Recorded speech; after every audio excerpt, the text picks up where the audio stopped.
Jonathan Rivers hired a companion through an app to maintain the illusion of a perfect life in front of investors. She was a stranger, known only under the pseudonym Sophie, with no past and no future in his world. When she entered the evening, the small hand of his daughter Eliza touched hers, and something in that moment became eternal. From that night, laughter once again filled the house, and the emptiness left after his wife's death slowly began to fade.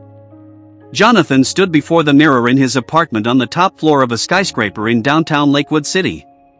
His Milan-tailored suit fit perfectly, and the silver cufflinks reflected the chandelier's light.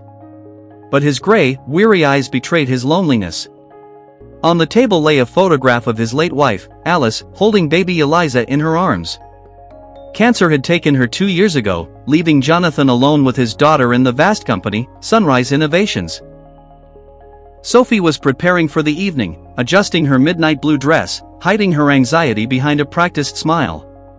She was used to being the perfect companion for the eyes of strangers, but tonight her heart beat faster. Perhaps it was Jonathan's eyes, in which both weariness and warmth flickered, or perhaps Sophie's own exhaustion from endless roles. At the gala in Golden Crest, among crystal and a string quartet, Jonathan noticed her immediately. She moved gracefully, her smile seemed genuine. Eliza, the moment she saw her, ran to Sophie and took her hand, as if she had known her forever. The little girl was able to see more in her than just a hired companion. Sophie became part of their evening. She cared for Eliza, played with her, and helped Jonathan interact with guests without drawing unnecessary attention. The night turned into quiet magic, the child's laughter, Sophie's gentle movements, the warm glow of the chandeliers. Later, at home, the three of them cooked dinner together, laughed over toys, and created comfort. Sophie spoke of her past, of ballet, of the injury that had taken the stage away from her, and of the children she once taught to dance. Jonathan listened, gradually realizing that she had become part of their lives, not just a role. When Sophie's past resurfaced, her profile on the companion service, she admitted it had been long ago and would never happen again.